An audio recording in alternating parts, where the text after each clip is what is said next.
안녕하세요. 꼬리뼈가 아파서 시작하게 된 운동. 몸의 길을 바로 세우는 구르기 움직임 안내서입니다. 몸이 편안하면 하루가 달라집니다. 아침에 일어날 때 가볍고, 앉아있을 때 허리와 등이 덜 답답하며, 걸을 때도 중심이 한결 자연스럽게 잡히지요.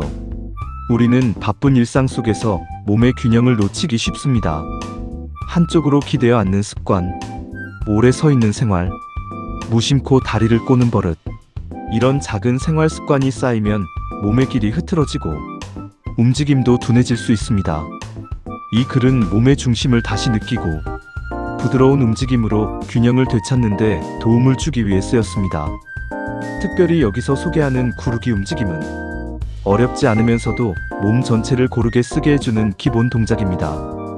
무리하게 힘을 쓰지 않아도 되고 제자리에서 천천히 이어갈 수 있다는 점이 큰 장점입니다.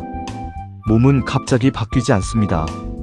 하지만 작은 움직임을 꾸준히 이어가면 등과 골반의 느낌이 달라지고 손발의 온기와 자세의 안정감도 조금씩 살아날 수 있습니다. 이 전자책은 바로 그 작은 시작을 돕는 안내서입니다.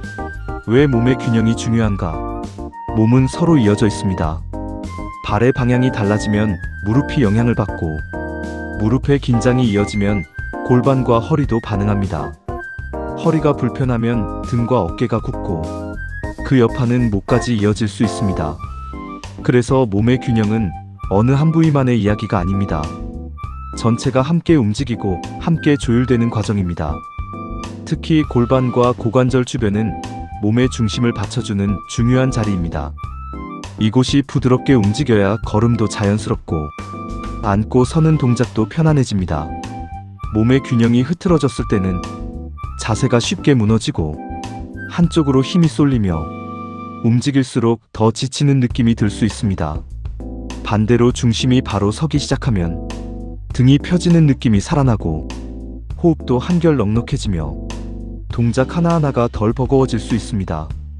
구르기 움직임이 주는 의미. 구르기 움직임은 단순해 보이지만 몸의 앞뒤와 좌우를 함께 느끼게 해주는 동작입니다. 등이 바닥과 닿았다가 다시 돌아오는 과정에서 몸의 중심이 어디에 있는지 자연스럽게 알게 됩니다. 한쪽만 쓰던 습관에서 벗어나 몸 전체를 조화롭게 쓰는 감각을 익히는 데 도움이 됩니다. 또한 이 움직임은 등을 따라 부드럽게 굴러가며 몸의 긴장을 풀어주는 데 유익합니다. 고관절과 골반 주변이 경직되어 있는 분들은 처음에는 다소 어색할 수 있지만 천천히 반복하다 보면 움직임이 조금씩 매끄러워질 수 있습니다. 무엇보다 중요한 점은 많이 하는 것이 목적이 아니라는 것입니다. 이 움직임은 몸의 느낌을 살피며 하는 기본 동작입니다. 숨을 참지 않고 과하게 반동을 쓰지 않고 내 몸이 받아들일 수 있는 범위 안에서 이어가는 것이 중요합니다. 구르기 움직임 준비하기. 움직임을 시작하기 전에는 먼저 바닥 환경을 살펴야 합니다. 미끄럽지 않고 지나치게 딱딱하지 않은 곳이 좋습니다. 몸을 눕혔을 때 등이 안정적으로 닿는 바닥이면 충분합니다. 꼬리뼈가 예민한 분들은 바닥 상태를 더 세심하게 살펴주는 것이 좋습니다. 옷차림도 중요합니다. 몸을 조이지 않고 편안하게 늘어나는 옷이 좋습니다. 허리나 복부를 지나치게 압박하는 옷은 움직임을 방해할 수 있습니다. 양말은 미끄럽지 않은 것이 좋고 발끝에 힘을 주어 올라와야 할 때를 생각하면 발의 감각이 잘 살아나는 상태가 좋습니다. 마음가짐도 준비해주세요. 처음부터 잘하려고 애쓰기보다 오늘 내 몸이 어디까지 움직이는지 살피는 마음이 더 중요합니다. 내가 몸을 이기려는 것이 아니라 몸과 호흡을 맞추는 시간이라고 생각하면 훨씬 편안합니다. 구르기 움직임의 기본 방법. 먼저 바닥에 편안히 앉습니다.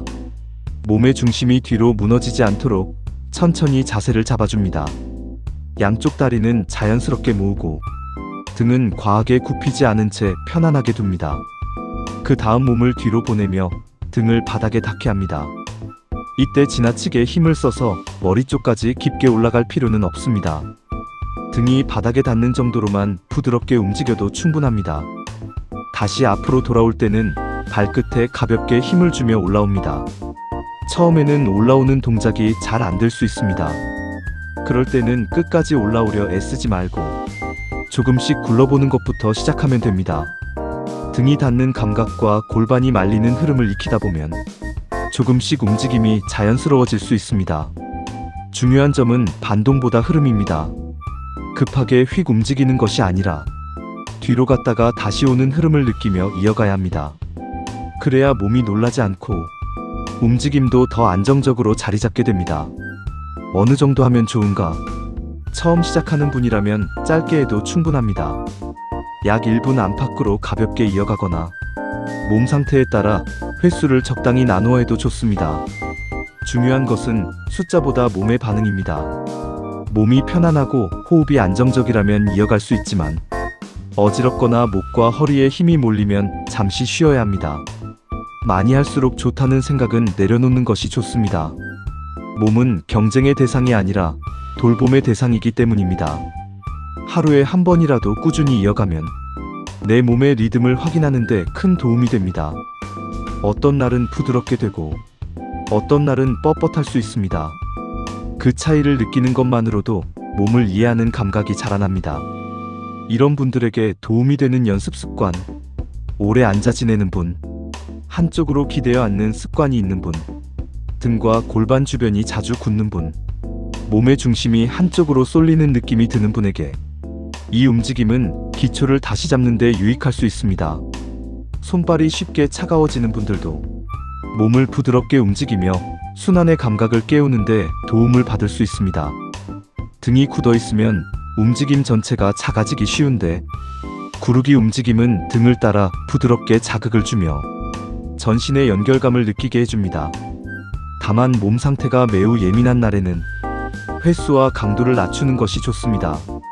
몸이 보내는 신호를 무시하지 않고 부드럽게 이어가는 습관이 오히려 오래갑니다. 움직일 때 꼭 기억할 점. 첫째, 과하게 하지 않습니다. 머리까지 깊이 올라가거나 반동을 크게 쓰는 것은 꼭 필요한 동작이 아닙니다.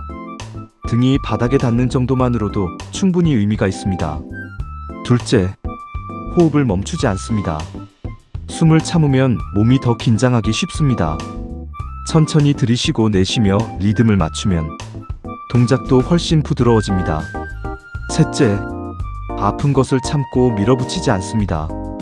몸을 바로 세우는 길은 억지에서 나오지 않습니다. 편안한 범위를 찾고 그 안에서 반복하는 것이 더 중요합니다. 넷째, 바닥 환경을 잘 살핍니다. 꼬리뼈가 예민한 분들은 더욱 조심스럽게 시작해야 합니다. 몸을 보호할 수 있는 안정된 공간에서 연습하는 것이 좋습니다. 여덟째 장, 꾸준함이 몸의 기억을 만든다. 몸은 반복을 통해 배웁니다. 한번 크게 움직이는 것보다 작게라도 자주 이어가는 습관이 훨씬 깊은 변화를 만듭니다. 처음에는 단순한 동작처럼 느껴져도 며칠이 지나고 몇 주가 지나면 등의 느낌과 골반의 움직임이 달라질 수 있습니다. 아침에 가볍게 몸을 깨우는 시간으로 해도 좋고 하루를 마무리하며 몸의 긴장을 푸는 시간으로 두어도 좋습니다. 중요한 것은 거창한 계획보다 내 생활 안에 자연스럽게 넣는 것입니다. 몸이 부드러워지면 마음도 한결 여유로워집니다. 움직임이 편안해지면 일상도 덜 버겁게 느껴집니다.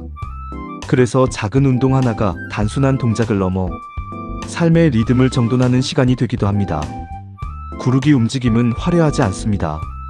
하지만 몸의 중심을 다시 느끼게 하고 등과 골반의 연결을 살피게 하며 내 몸을 부드럽게 돌보는 출발점이 되어줄 수 있습니다.